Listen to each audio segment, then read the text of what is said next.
Ngiyanibingelela bazalwane egameni likaJesu. Amen. Ngithanda ukuthatha leli thuba ngibonge izwi lami lishileke. Liyahoshozela njengoba lihoshozela nje. Engingakusho nje bazalwane ukuthi kunezinto nje eziqeda amandla endleleni yokukhonza uJehova. Othi noma uthi uyacabanga kufika ukuthi izinto obuyiphika usuyazibona manje. Kunesikhathi uJobe NJ Sithole abejwayele ukushumayela ethi kunabantu abasindisiwe abathakathi. Angitshela uyayixoxela nje. Ngoba kukhona ukuthi mawuzwa intshumayelo yento ongena experience yayo, uzitshela umuntu uyayikhulumela nje. Angazi noma lento ngiyisho yokuthi umuntu akangalokho esontweni ekhohlisa abantu enze ngathi uyakholwa. Ebazi kahle ukuthi uyingane kaSathane. Uya esontweni eyolanda amandla okuthakatha. Umuntu angalokho enza leyo nto because ubasa isihogo kakhulu mayenza njalo. Ungcono umuntu ozothi mayengamboni uJesu noma engamboni uNkulunkulu mayesefikile, kodwa kube ukuthi izinto azenzayo ilezi ebezivele zironga kodwa engaphandle kombuso kaNkulunkulu. Hayi umuntu ahamba yocela amandla okuthakatha esontweni. Umbone esonta izinsuku zonke kanti uyolanda amandla okuthakatha. Sizalelwe yinje endlini. Bengayazi lento ukuthi ikhona mina. Bengayazi ukuthi ikhona lento. Ikhona ngempela sengiyibonile. Ikhona. Abazalwane bagcina besindisiwe njengamanje bayathakatha. Bathakatha tha. Abakufihli futhi lokho ukuthi bayathakatha. Kusemzweni yabo uyababona ukuthi kusho ukuthi selokhu bazalwa beyenza lento ithine besingakababoni. Uthi kahle hle vele wayivele umthakathi ubevele ekhohlisa abantu sonke lesikhathi. Kwaze kwanzima emhlabeni. Ngingakusho nje ngithi kwabangakafikelwa yilo moya ngoba ngikholwa ukuthi lo moya umoya wegeneration yakini. Lo moya lo angeke uqale into engekho kini. Uyabona ekhaya kuye kuthiwe uma kusuke umfana wamithisa ingane yakubo kuthi lo moya lo wake wenzeka emakhehleni athile. Akekho umuntu ozalwe esibongweni othakathayo engakazi abekhona umuntu othakatha kulowo muzi. Kusho ukuthi lo muntu lo njengoba ethakatha eqamba amanga ethi usindisiwe kodwa ebethakatha kucaca ukuthi wayiveli ezalwe emndenini wabantu abathakathayo. Ayikho into entsha ebonakala kubantu abavelayo kulesi sikhathi sethu njengoba siphila. Ayikho into eqalwa umuntu entsha. Into eyenziwa yilowo muntu ozela kulo mndeni isuke yake yenzeka endulo. Umbone ngenamahlonje engasabi lutho ingenxa ukuthi uvele unenhlanga ayishaya ogogo bakhe esemncane. Akasabi lutho nokuthi kunabantu bomoya abakwazi ukumbona ukuthi usibani manje uyathakatha akanandaba ngoba kuvuka uhlanga lwakhe. Azelanzima ivangeli, uyazi ivangeli inzima manje. Mina sengiyayibona lento ukuthi uNkulunkulu andisho ukuthi yiyo lento akade ngitshela yona ukuthi ngingavumi uhambe ngiphathwa uNombani. Yiyo lento ngoba abantu abaningi badisguise bafihle ukubola kwabo ukuthi bangene emasontweni. Ukubola nokukhohlakala bakufihla ngokuthi bayasonta. Benzela ukuthi bangabonakali emkhubeni yokubola abayenzayo. Ngiyambonga uNkulunkulu ukuthi owami engisahamba naye usangikhuza kwizinto zonke ezamanyala. Ngithi nawe uma esakukhuza uma ungcwele mbonga uJehova mphefumulo wakho konke okuphakathi kwakho makulibonge igama lakhe. Ungakhohlwa imisebenzi yakhe yonke yomusa akwenzela yona. Yena othathela zonke izono zakho owelapha zonke izifo ongayovuma nonyawo lakho ukuba lushelele. ngokubona uIsrael akozile kulala. Oh, mbongo uNkulunkulu. Uma unembeza wakho usaphila futhi kuyasho ukuthi uzalwa abazali bangempela awuzalwa amafake. Ngoba baningi abantu othola ukuthi mawukuthi uzalwa abazali kanti babefihle izinto ezamanyala. Lezi zinto ziphumela kunina manje. Ziphumela kunina. Uthi senibona manje niveza amanye amakhala zangaziwa. Asimbonge uNkulunkulu bazalwane ukuthi usihambisile wasifikisa kuleli izinga lokuthi sifike size understand ukuthi kanti nabantu abangena phansi kophahla labantu abantu basindisiwe. Ngoba uwaqamba amanga umuntu ebe ethakatha athi ngisindisiwe ngithethelelwa izono impela nje uJesu seyinkosi kuyahambeka kusho umthakathi. Bathakatha ngemkhovu, bathakatha ngalo lonke uhlobo lwezilwane, benza yonke into yamanyala. Banesibindi. Ngiyathandaza mina egameni likaJesu ukuthi uNkulunkulu akabaveza akabadalule. Veza moya ongcwele. Veza inkohlakalo ephakathi emasontweni uyirebuke uyiveze ngaphansi. Abazenzisi nabakhohlisi mabaveze Jehova. Othakathayo sithi akathakathaza abanjwe emizini yabantu kukashata phasi katrapekeshenahusha asithi makabanjwe ngisho emizini yabantu akadlebeleke akaze uNkulunkulu akamkhiphe amvezelizwe. Ngeke sidlale ikhohlakala odoti izinto engakaze ikholwe ekade zilokhu sifihla amanga. Yilo mthandazo ke bazalwane wethu namhlanje esizowenza ukuthi asiqapheleni isikhathi esibhekene naso. Uyabona ngithi mina mangiluleka ngithi umuntu mayefikelwa ukukhala ngenxa yabanye abantu abenza izinto ezimbi kuyena, akakhuleka uNkulunkulu uyamtsheda kenzeni. uNkulunkulu akakaze waba neoption yokuthi uma abantu bekuhlukumeza funa bathakathe. Akakaze abe naleyo nto. Akakaze uNkulunkulu akayenzi leyo nto. Futhi akakaze uNkulunkulu athi funa uzirevengele kubantu. Ngoba yena uNkulunkulu uyena ophethe impilo yakho, uyena okuvikelayo. Unamandla. Our God is able to do anything against those who following you wherever you step on your feet. Our God is able. Our Master is able. Our Creator is able. No weapon formed against us that shall prosper. Every tongue that speak against us in judgment we condemn it. We condemn the speaking. We condemn the doing. We condemn anything that is thrown against us. Egameni likaJesu. Amazwi ke bazalwane siwakhuluma namhlanje.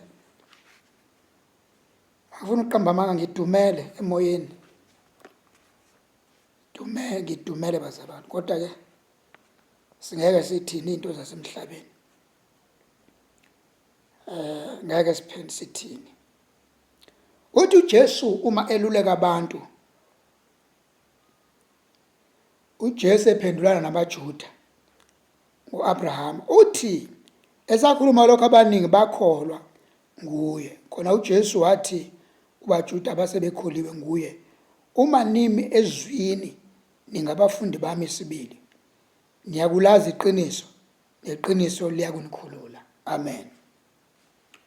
Uma umzalwane uveli wathi uhamba nokukholwa wangafika eqinisweni, ingakho uzohamba uyilento eyiyona. Uma umzalwane wangena ekukholweni wangafundiswa, ngiyamkhumbula uma ungcwele ngifundisa ethi lalela mfana wami, uma ushumayeza abantu ubashumayeza iqiniso lonke, ukuze ngelinye ilanga ungazisoli ngokuthi awubatshelanga into ekufanele batshele yona. Uthi ubatshela iqiniso lonke. Uthi la uhluleka khona ungaqamba amanga. Uthi hayi kuyaqhubeka. Uma uhluleka yisho ukuthi kuyahluleka. Ngoba abantu abayibiza ngabazalwane bayathanda ukufuna ukuvela bengama-giant noma vele be-strong nalabo bengekho strong khona. Uthi ke abantu bashumayeza iqiniso. Ungaqamba amanga. wenzela ukuthi abantu bakubone njengesikhokho noma bakubone njengegiant noma bakubone njengebhoza. Into ekwahlulayo yisho ukuthi inkanuko zisangihlula.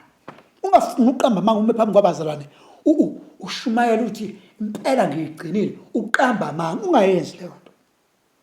Ungayenzi. Otherwise ngcono ungayi kulelo page lelo.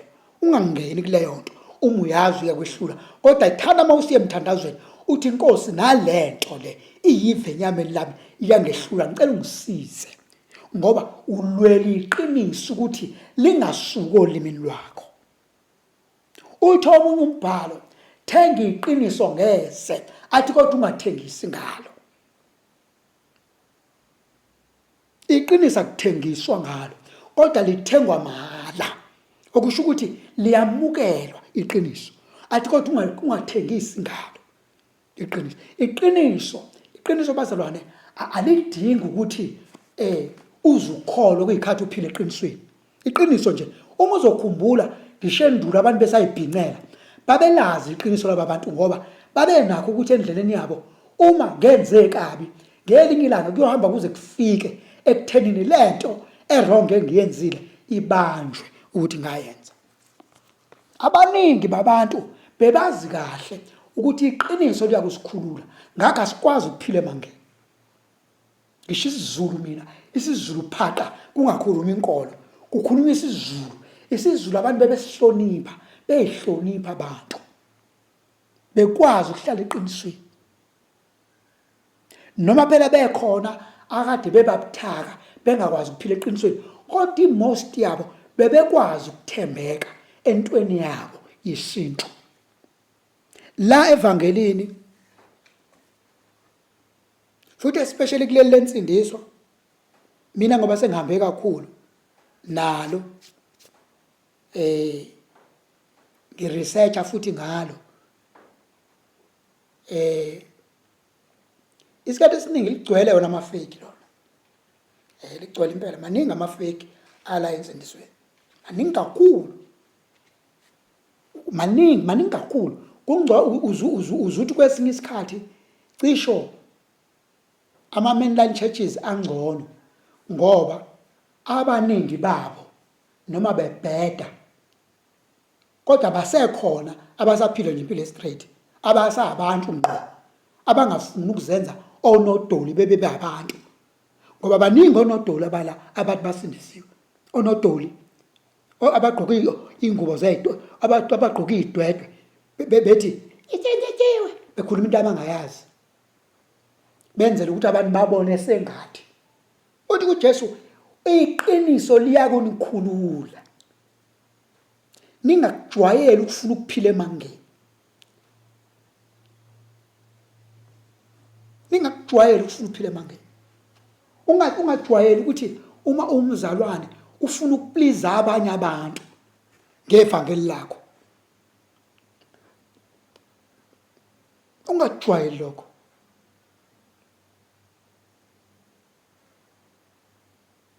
So-ke kukuthi uJesu ngesikhathi ebaluleka la abaJuda, ululeka abantu abalokhu bethi thina sinobaba wethu Abraham. Uthi uJesu bathi bona hayi asinakwazi ukuphendula ivangeli lakho ngoba wena usafika. Abaningi abantu abanjalo othi makushumayela umuntu abambuka ngokuthi mncane kubona, bethi hayi into esingayilalela kulo. Uthi uJesu njengoba efika kubona izoshumayela bathi thina sazi uAbraham, thina hayi wena uyafika into esiyilalela kwena, thina sinobaba wethu Abraham. Uthi uJesu esakhuluma lokho abaningi bakholwa nguye. Khona uJesu wathi kubaJuda abasebekholiwe nguye, uma nime eqinisweni, uma nime ezwini lami, ningabafundi bami isibili. Uyabona ukuma ezwini likaNkulunkulu, ukuma ezwini likaNkulunkulu, ukuze sizibone ukuthi simile ezwini likaNkulunkulu, asimi ngenye indlela, kodwa sima kanje. Sima ngokuthi sibheke u-Exodus 20 ukuthi sisakwazi yini ukuhamba ngaleya mithetho leya, noma sisayilandela leya migudu. Yabona, ngoba empeleni iqiniso ukuthi ivangeli uma lifika kuthina lifika liveza ukuthi akusafanele sihambe ngomthetho, kodwa sifanele sihambe ngomusa kaJesu, ngoba uJesu waba umhlatshelo ukuba thina singabe sisayiphilela noma singabe sisaphila emseni wembuzi kodwa siphile emseni wakhe uqobo. Kodwa kunalento efika ukimi ukuthi ayikho iofisi engenawo umthetho. Ayikho iofisi engenawo umthetho. Ngisho ngathiwa uya ezweni lenyoka emanzini kunemithetho yakhona, uya ngaphansi kolwandle kunemithetho yakhona, emkhathini kunemithetho yakhona, ezulwini kunemithetho yakhona. Ayikho indawo engenawo umthetho. Yini umthetho? Umthetho ama guidelines ukuthi kuphilwa kanjani uma usungaphansi kwaleyo kingdom. Ayikho into engekho engenawo umthetho. iBhayibheli leli liyi-constitution. iBhayibheli leli. That is why ema-court belisebenzisa iBhayibheli, because liyi-guideline yama-constitutions ala emhlabeni. Uyabona masithi thina asisebona abantu bomthetho, kusho ukuthi sikhuluma into esingayazi, ngoba iBhayibheli leli liyi-constitution kahle. Liwumthetho sisekelo womuntu leli iBhayibheli. Abanye baze bathi lilokhuzana liyimanual, okusho ukuthi umuntu cannot move forward without iBhayibheli. iBhayibheli liwumqondisi wendlela zokuphila komuntu. So ke uthi uJesu, uma nimile ezwini lami niyawuba abafundi bami sibili. Uma nimile ezwini lami. Abesethi la uma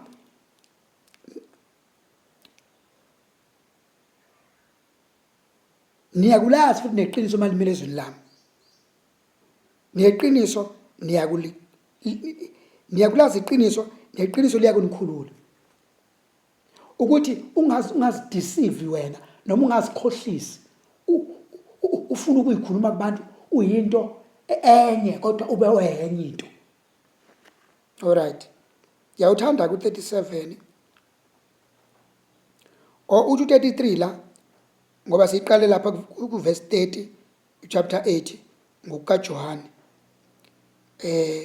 Verse 30 siqale kuyena njengamanje sesi33. Bamphendula bathi siyinzalo kaAbraham thina, asibonanga sibe zigqila zamuntu. Wena usho kanjani ukuthi nizakuba ngabakhululekileyo na? Jesu waphendula wathi, ngiqinisile ngithi kini, ilo nalo owenza isono uyisigqila sesono. Lento engiqale ngayo ekuqaleni ngikhuluma ngayo, abazalwane baqhilazwe umoya. Lento iqala kanje, iqala ngokuthi ungene umoya womona.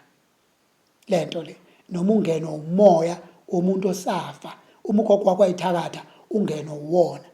That is why iBhayibheli malisho lithi hlolisisa nomoya enihamba nabo endleleni yenu. Ngoba lento yokuthi umazi umuntu ukuthi wafa engahambi kahle endleleni, wena umjabulele mawumphupha, lithi iBhayibheli hlolisisa nomoya. You must rebuke those spirit. Uma uphupha umuntu orongo mazi ukuthi wayerong, rebuke ama spirit wa destroy wasuse eduze kwakho. Uma ungena umuntu wayekade enza imikhuba yobuthakathi, uzohamba endleleni yakho unomqondo wokuba isigqila saloyo moya. Kunabantu abahamba beqhilazekile kodwa baboni bona. Abanye bayibona ngoba benamafushanyana emzimbeni, abese ecabanga ukuthi unamafushanyana unamandla, kanti akanawo. Into eyena isifile. Ngoba uyabona mawukade umzalwane wawusuvela ucwile emanyaleni, usufana nento efile wena. So sekushoda usuku lokuthi sikubeke ohlakeni ufake umgodini. Ingakho lithi iBhayibheli masingabi ngabantu abayishaya ukuthi bakhona. Incwadi yesambulo, if I'm not mistaken, ithi ungayishayi isifuba ukuthi ukhona kanti awukho. Kwabaningi abathi ngikhona kanti akasekho. Ubonakala ngani umuntu ongasekho? Ubonakala ngemisebenzi yakhe ayenza emhlabeni ukuthi akasekho lo. Sekushoda usuku ukuthi isidingi sihlale phe kwakhe, ngoba uma umuntu amanyala esewenza in public engasasabi lutho, lo muntu usuke esefile ekhona. Njengoba ithi iBhayibheli usuke isigqila sesono, okusho ukuthi yena usefana nento efile sekuphila isono phe kwakhe. Sinenkinga abazalwane, inkinga le. Lezi ikhathi ezinzima, lezi ikhathi esibhekene nazo. Uthi komunye umfowethu uma ngixoxela sixoxa sona lezi indaba zokuthi abazalwane basindise bengena umoya wokuthakatha. Uthi yena ke ingane yakubo bayiguqule bayenza umkhovu, bathakatha ngayo kubo. Ivuka ebusuku iqhela ngeyiwashe ezithatha kubantu abathakatha kubo. Ithi hawu bazalwane kwenze njani? Kwenze njani bazalwane? Kwenzekeni? Yini kwenze njani? Kwenze njani? Khona makuthiwa bazalwane ivangeli ohamba nalo liyimpumputi, awusaboni ngisho kwenza izinto engasilekini. Khona makuthiwa ke uyisiphukuphuku, awuboni ukuthi wenzani kini. Bazalwane, sikuphi la isikhathi sini lesi? Kwenze njani? Uyisigqila sesono. Kulungile ke bazalwane, siyambonga kakhulu uNkulunkulu. Bese soveza nje leyo nto ukuthi hawu laze labola izwe. Kulungile ke kodwa ke ake sibonge lelithuba esilitholile salifumana. Musawe Nkosi yethu uJesu, uyakunilondoloza nini eningakabe isigqila zezono. Angilondoloze nami ngingavumi kube isigqila zesono. Ngezikhathi zonke la nikhona ehleze nibhekile uNkulunkulu. Unembeza yona uhlezi umusha njalo ukuze ningakhohliswa iy'nkanuko zaleli lizwe. uJehova mabe nikhumbule anenzele okuhle ngegama likaJesu kuze kube phakade. Ngiyakhumbula ke kulezi insuku uNkulunkulu ube ngishumayeza kakhulu ngokuthi njalo mangithi ngiyafunda ngivula incwadi kaMathew, njalo ngithi mangithatha iBhayibheli uMoya oNgcwele angivulisa incwadi kaMathew, ngaze ngathi mina uMoya oNgcwele kwenze njani. Le ncwadi bazalwane ikhuluma nje isimanga.